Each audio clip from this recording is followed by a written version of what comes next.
بسم اللہ الرحمن الرحیم. آپ سب کی نظر یہ منتخب کیوں کرتی ہے عوام ہمیں؟ کیا ہمیں اس لیے منتخب کرتی ہے کہ ہم جا کے ان ایوانوں میں اسلام آباد میں بیٹھ جائیں؟ ارے بابا، ہمارا بنیادی کام ہی یہ ہے کہ ہم عوام میں جائیں، ان کو سنیں، ان کی تکالیف، ان کی مشکلات، اور اس کا احاطہ کرتے ہوئے پھر ایوان بالا میں جا کے اب جو بجٹ سیشن ہونے جا رہا ہے، ہم آپ کی ترجیحات کا اٹھا کر اس بجٹ کو آپ ہی کی خواہشات کے مطابق اس کو ڈالنے کی کوشش کریں گے تاکہ آپ کو سہولیات پیدا ہوں. تو پھر کیوں کر ہمیں مانے کیا جاتا ہے؟ کیوں کر ہمارے راستے میں رکاوٹیں ڈالی جاتی ہیں؟ ہم اس کی شدید مذمت کرتے ہیں جو یہاں گرفتار کیا گیا اور جو اس کے میں رخنہ اندازیاں کی گئی ہیں. دیکھیے، ایک بات تو بڑی واضح ہے کہ ہم انشاءاللہ بطور عوامی نمائندگان کے ہم نے یہ تہیہ کیا ہے کہ انشاءاللہ عوام کی خواہشات اور امنگوں کے ترجمان بن کر ہم وہاں ایوانوں میں بالکل گونجیں گے. اور یہ جو ڈاکہ ڈالا گیا ہے عوام کے مینڈیٹ پر، لوگ ہم سے پوچھتے ہیں کہ ہم نے تو دریا کا سمندر عبور کر کے ہم نے آپ کو ووٹ دیے. ہم آپ کے نشان ڈھونڈتے رہے، کسی نے بینگن کو ڈھونڈا، کسی نے کھڑکی ڈھونڈی، کسی نے موڑ ڈھونڈا، کسی نے کیا کیا، کوئی کہیں سے آیا، کوئی کہیں سے آیا. اور پھر بھی ہم نے جو ہے عمران خان کو ووٹ دیا، ہم نے پی ٹی آئی پاکستان تحریک کے انصاف کو ووٹ دیا. آپ نے کیا حفاظت کی ہمارے مینڈیٹ کی، ہمارے ووٹ کی؟ ارے اس کو تو چھوڑ دیں جو کہتا ہے ووٹ کو عزت دو. اس کو تو شرم بھی نہیں آتی ہے کہ ڈاکٹر یاسمین سے ہار کے بھی، اور وہ پاپائے روم بن کے اس وقت جو ہے اپنا سپریمو بنا بیٹھا ہے، اس کو بھی شرم نہیں آتی جو یہاں وزیر بنا وفاقی بیٹھا ہے، جو ریحانہ ڈار سے ہارا ہوا ہے، خواجہ آصف، اور ایسی بڑی بڑی باتیں وہاں کرتا ہے. اور آپ کا یہاں جو ماشاءاللہ فیصل آباد میں سارا صفایا پھیرا ہے، اور اس بہت بڑے قاتل جس کا اپنا جو ہے پارٹی والے کہتے ہیں اس نے اتنے قتل کیے ہیں، وہ ہمیں بھاشن دیتا ہے وہاں بیٹھ کر، اور پھر وہ وفاقی وزیر بنا بیٹھا ہے، ہار کے بھی صفایا ہوا ہے، ہار کے پھر بھی بنا بیٹھا ہے، ہمارے اوپر مسلط ہے. تو یہ کام ہم نہ ہونے دیں گے، نہ ہونے دیا ہے. عمران خان آج بھی کیوں ہے پابا سلاسل؟ کیوں وہ ابھی تک جیل میں ہے؟ ہم سے لوگ پوچھتے ہیں کہ آپ کیا کر رہے ہیں؟ آپ عیاشیاں کر رہے ہیں، آپ وہاں ایم این اے بنے بیٹھے ہیں، آپ وہاں جو ہے ایوانوں میں بیٹھے ہوئے ہیں، ہمارا خان اندر ہے، جواب دیں ہمیں. تو میں اس کے ناطے سے بھی آپ کو بتاتا چلوں کہ اگر تو صرف یہ قانونی کیس ہوتا، جس طرح آج جس طرح عمران خان، جس طرح اچھوئی صاحب نے بتایا ہے، آج بہت بڑا فیصلہ ہوا ہے. میں کل ہی اس کو کنکلوڈ کر کے آیا تھا، کل میں بحث کر کے آیا تھا القادر ٹرسٹ کیس میں، اور آج الحمدللہ ڈویژن بینچ اسلام آباد ہائی کورٹ کی انہوں نے فیصلہ سنا دیا.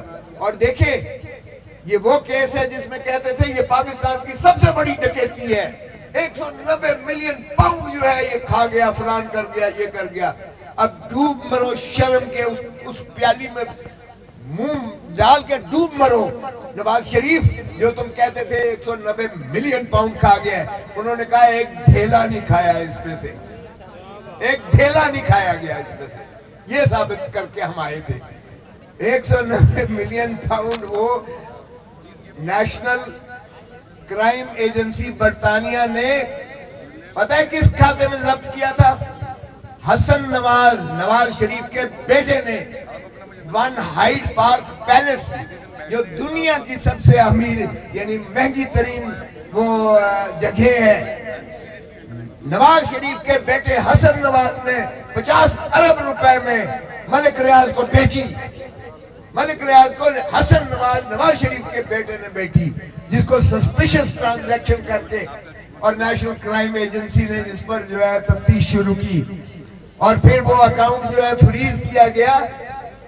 ویسٹ منسٹر ڈسٹرکٹ کورٹ کے جج کی حکم سے اس کو جو ہے فریز کیا گیا اکاؤنٹ کو، اور وہ بنتا 190 ملین پاؤنڈ بن گیا، چونکہ اور بھی اس میں ٹرانزیکشن تھے اور بینک اکاؤنٹ تھے. اور وہ ملک ریاض فیملی اور نیشنل کرائم ایجنسی کے درمیان معاہدہ ہوا کیونکہ یہ ثابت ہوا کہ یہ ملک ریاض کا اپنا پیسہ تھا، اس میں کوئی پریڈیکیٹڈ آفینس یعنی پروسیڈز آف کرائم نہیں تھے، کوئی جرم کا پیسہ نہیں تھا، اس کا اپنا پیسہ تھا. تو ان کے درمیان معاہدہ ہوا کہ یہ جو سپریم کورٹ اسلام آباد کی سپریم کورٹ نے رجسٹریٹ کا اکاؤنٹ کھولا ہوا ہے، رجسٹرار نے اکاؤنٹ کھولا ہوا ہے، جو کراچی کا زمینیں جو بحریہ ٹاؤن بنایا تھا ماشاءاللہ، وہ کسی کی ماشاءاللہ صدر پاکستان کی معاونت اور ان کی خاص سنگت کی وجہ سے وہاں جو بہت بڑا ایک انہوں نے شہر آباد کیا ہے، اس میں 460 بلین 460 ارب روپیہ حکومت سندھ کا دینا ہے، جو اس نے تسلیم کیا ملک ریاض نے، اور اس کی پاداش میں وہ اکاؤنٹ سپریم کورٹ کے رجسٹرار میں کھولا گیا. اور وہ چونکہ ملک ریاض کا پیسہ پایا گیا تو وہ سیدھا کا سیدھا عدالت کے حکم سے وہ سپریم کورٹ کے اکاؤنٹ میں آیا، رجسٹرار کے اکاؤنٹ میں. او بھائی کہاں سے یہ 190 ملین پاؤنڈ عمران خان کھا گیا کرپشن کے؟ تم نے اتنے لمبی چھوڑی تھی، آج ثابت ہو گیا کہ اس میں سے ڈھیلا ایک نہیں تھا جو عمران خان کو ملا ہو. اور پھر جو القادر یونیورسٹی ٹرسٹ سہاوے میں 458 کنال جو ڈونیشن تھی وہ آج بھی ٹرسٹ کے نام ہے، وہاں بلڈنگ بنی ہے اور وہاں پر 150 بچہ MBA مفت تعلیم حاصل کر رہا ہے، اسٹیٹ آف دی آرٹ تعلیم حاصل کر رہا ہے. اور یہ آپ انعام دیتے ہو، اور اس میں بھی شہادت آئی کہ ایک ڈھیلا نہ عمران خان نے لیا ہے نہ بشرا بی بی نے لیا ہے. اور اس میں جو ہے پھر آج ہائی کورٹ نے کہہ دیا کہ نہ 190 ملین میں کوئی اس کا ڈھیلا ہے، نہ وہ جو ٹرسٹ بنا ہے اس میں سے کوئی پیسہ بیچ میں سے گیا ہے، اور اتنے عرصہ عمران خان جیل میں رہا. اب ایسے کیس میں آپ اندازہ کریں. اور وکیل کون ہے اس تقاضے کا؟ سرکار کا وکیل کون ہے؟ نیب کا وکیل کون ہے؟ نواز شریف کا وکیل.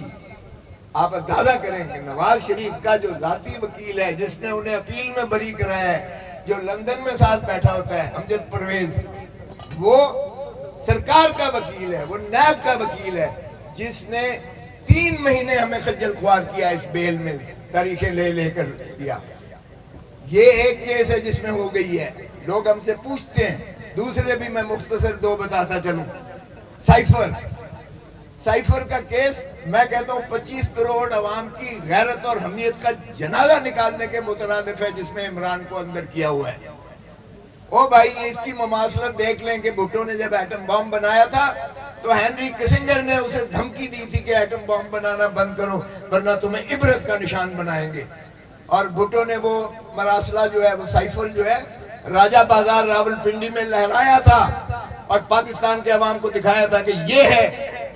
اور کیا کیا ہم نے ہینری کسنگر کے خلاف کوئی ایکشن نہیں لیا، ہم نے امریکہ کے خلاف کوئی ایکشن نہیں لیا، ہم نے بھٹو کو پھانسی دے کر لہر میں اتار دیا. 45 سال کے بعد سپریم کورٹ انصاف کر رہی ہے اس کو مارنے کے بعد کہ قتل اس کا جو ہے وہ ناحق تھا عدالت کے کھاتے میں.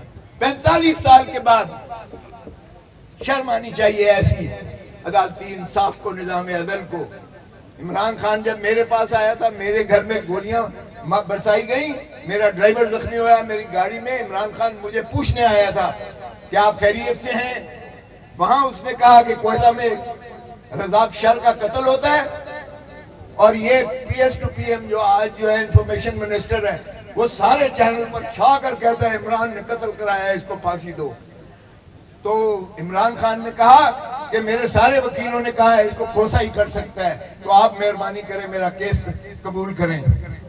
میں نے ان کا کیس قبول کیا اس لیے کہ مجھے پھر وہی نظر آ گیا کہ بھٹو کو ایک شخص نے اعانت کے کیس میں وعدہ معاف گواہ بنا کر جھوٹی گواہی پر اس کو پھانسی دے دی اور 45 سال کے بعد اس کی بے گناہی پر ترشح کی. اور مجھے پارٹی سے نکال دیا کہ میں نے عمران خان کا کیس کیوں لیا ہے، کیونکہ اس وقت میں پارٹی میں نہیں تھا. تحریک انصاف میں باہر کیا. اب یہ ہے سائفر کا کیس. آپ کو بتاتا چلوں کہ ڈونلڈ لو ایک اس سے بھی 3rd کلاس، وہ تو ہینری کسنگر پھر فارن منسٹر تھا، یہ اسسٹنٹ سیکرٹری ہے ساؤتھ ایشین افیئرز کا امریکہ کا.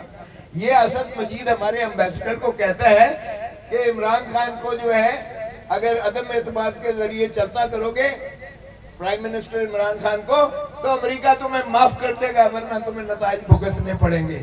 او بھائی کچھ شرم کرو. اس میں کون سا پاکستان کا دفاع خطرے میں پڑ گیا ہے؟ کون سا ایٹامک تنصیبات پر خطرے میں پڑ گیا ہے؟ جب اپیل کی بحث ہوئی 70 تاریخیں اس میں ہائی کورٹ میں پڑ چکی ہیں. اب یا تو نواز شریف اپنا یا تو عمران خان نیازی آگے شریف لکھ دیتے پھر تو ایک دن میں فیصلہ ہو جاتا بری ہو جاتا پھر ایک دن میں بری ہو جاتا. 70 پیشیاں ہوئی ہیں لیکن ابھی تک وہ لٹکا ہوا ہے اور وہ اس میں جو ہے اب اس کیس میں اندر ایک دن بھی نہیں رہ سکتا. اور جب پوچھا گیا کہ سائفر کدھر ہے تو سائفر کا پتہ چلا وہ تو فارن منسٹری میں ہے, اس کو تو ہٹایا ہی نہیں جا سکتا, وہ تو کوڈڈ ہوتا ہے. اس کو ڈی کوڈ کر کے آپ ایک اسکرپٹ بنا کے ٹرانسلیٹ کر کے ایک پردہ کاغذ کا دیتے ہو جو مس پلیس ہو گیا. او بھائی آپ کا سائفر موجود ہے اس کے دفتر میں موجود ہے فارن منسٹری میں, پھر کیس کس بات کا؟ وہ بھی عنقریب انشاءاللہ آپ دیکھیں گے کہ بری ہو جائے گا. اور دوسرا عدت کا شرم آنی چاہیے. 1400 سال میں عدت کا کبھی کوئی کیس ایسا نہیں بنا ہے, شرم آنی چاہیے, وہ بھی عنقریب بری ہو جائے گا. تو میں قوم کو خوشخبری سناتا ہوں کہ انشاءاللہ ہفتے 10 دنوں کے اندر عمران خان آپ کے درمیان ہوگا اور وہ انشاءاللہ آپ دیکھیں گے کہ جب نکلے گا عمران خان تو پاکستان سارا جو ہے ایک ایسا اس کا قافلہ نکلے گا کہ یہ خش و خاشاک کی طرح بہہ جائیں گے. Thank you very much. میں نے کہا آپ کو کیسوں کا بتا دوں.